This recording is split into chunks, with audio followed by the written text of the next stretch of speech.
हिमालय की ऊंची चोटियों में देवदार के पेड़ों के बीच एक पुराना हवेली था।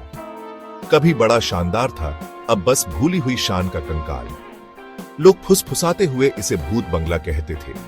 सालों की उपेक्षा से यह खंडहर हो गया था।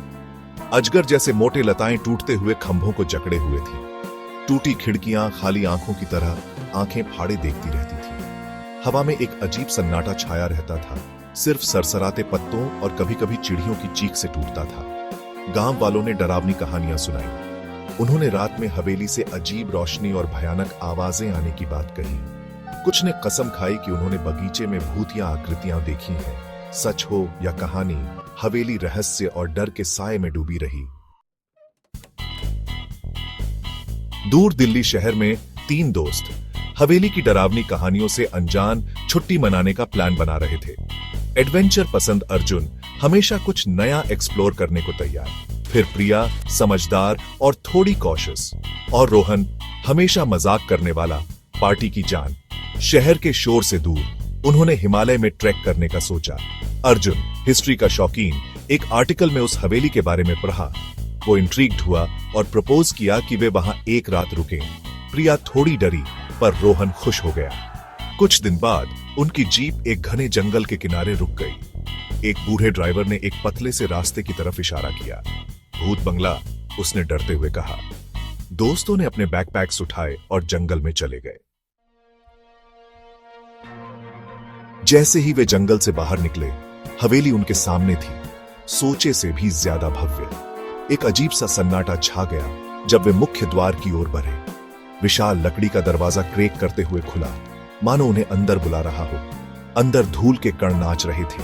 जैसे ही वे अंदर गए, सड़ी हुई चीजों की एक अजीब सी गंध उनके नाक में भर गई। पुराने झुमरों पर मकड़ियों के जाले लटके थे। नक्काशीदार सीढ़ियां धूल और मिट्टी से ढकी थी। हवा में एक अजीब सी ऊर्जा थी जिससे उनकी रीढ़ में सिहरन दौड़ गई।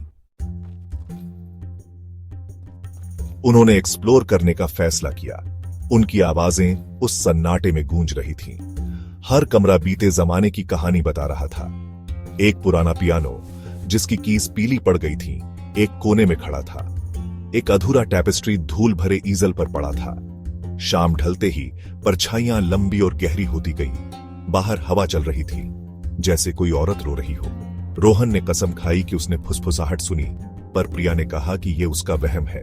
बाद में एक टिमटिमाते लैंप के पास बैठकर उन्होंने कहानियां सुनाई और हंसे, डर भगाने की कोशिश की, लेकिन हवेली जैसे उन पर हावी हो रही थी। उस रात प्रिया अचानक उठ बैठी। ठंडी हवा से उसे कंपकंपी छूटने लगी। जैसे ही वह उठी, उसका दिल तेजी से धड़कने लगा। कमरे के दूसरे छोर पर उसने उसे देखा। सफेद साड़ी में एक औरत, लंबे काले बाल। प्रिया डर के मारे चीख पड़ी। औरत मुड़ी, उसका चेहरा परछाई में था और फिर गायब हो गई। वह कांपती रही, सुबह होने तक हिल भी नहीं सकी। उसने अर्जुन और रोहन को अपना एक्सपीरियंस बताया, जिन्होंने शक और चिंता से सुना। रोहन ने कहा कि यह बस एक बुरा सपना था, पर वह भी बेचैनी से नहीं बच सका। सेक्शन 6, जल्दी वापसी। सच्चाई जानने के लिए अर्जुन ने फिर से हवेली एक्सप्लोर करना शुरू किया। एक धूल भरे एटिक में उसे एक पुराना ट्रंक मिला। अंदर उसे पुराने लेटर्स, डायरीज और फोटोज मिली, जो बीते जमाने की कहानियां कह रही थीं। उसे पता चला कि हवेली एक अमीर जमींदार ठाकुर विक्रम सिंह की थी। उनकी पत्नी रानी पद्मावती अपनी दयालुता के लिए जानी जाती थी, पर उनकी कहुशी ज्यादा दिन नहीं रही। पद्मावती की बालकनी से गिरकर मौत हो गई। गांव वालों का मानना था कि उनकी मौत एक्सीडेंट नहीं थी। वे ठाकुर विक्रम की क्रूरता की बात करते थे। कुछ ने दावा किया कि पद्मावती की आत्मा हवेली में भटकती है। सेक्शन 7, सच का खुलासा। अर्जुन ने पास्ट के टुकड़ों को जोड़ा। उसने पता लगाया कि लालच में ठाकुर विक्रम ने अपनी पत्नी का कत्ल कर दिया था। गिल्ट और पैरानोया से ग्रस्त वह भी उसी बालकनी से गिरकर मर गया। जब वे बालकनी पर खड़े थे तो उन्हें एक ठंडी प्रेजेंस महसूस हुई। हवा में गम और निराशा छा गई। तभी उन्होंने उसे देखा। सफेद साड़ी वाली औरत, उदास चेहरा, आंखों में गहरी लालसा। वह न्याय चाहती है। एक आवाज उनके कानों में फुसफुसाई। यह हवेली की आवाज थी। रानी पद्मावती की दुखद कहानी सुना रही थी। सेक्शन 8 अतीत का सामना। रानी के लिए सहानुभूति से भरकर अर्जुन ने उसकी आत्मा को शांति दिलाने का फैसला किया। उसने गांव वालों को इकट्ठा किया और कहानी सुनाई। गांव वालों ने भी ठाकुर की बुराई की पुष्टि की। सबने मिलकर रानी पद्मावती के लिए प्रार्थना की। जैसे ही सूरज डूबा, उन्होंने माहौल में एक बदलाव महसूस किया।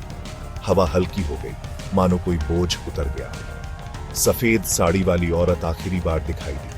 उसके चेहरे पर एक नरम सी चमक थी। वह मुस्कुराई और फिर धीरे धीरे गायब हो गई, चमेली की हल्की खुशबू छोड़कर। सेक्शन 9 आखिरकार शांति। रानी पद्मावती की आत्मा को शांति मिलने के बाद हवेली अब डरावनी नहीं लगी। अब जो सन्नाटा था वो शांत था, हवा और चिड़ियों की आवाजों से भरा। अगले दिन दोस्त चले गए। उनके दिल हवेली के दुखद अतीत के बोझ से भरे हुए थे, लेकिन उन्हें शांति भी मिली, यह जानकर कि उन्होंने एक पुराने अन्याय को ठीक करने में मदद की थी। हवेली हिमालय की पृष्ठभूमि में खड़ी थी, अब भूतों का घर नहीं, बल्कि प्यार, विश्वासघात और अंत में मोचन का प्रमाण। कभी डर और रहस्य में डूबी हवेली अब शांत स्मरण की जगह थी। इसकी दीवारें एक प्रेम कहानी की फुसफुसाहट से गूंज रही थी, जो दुखद रूप से अधूरी रह गई, लेकिन अंततः शांति पा गई।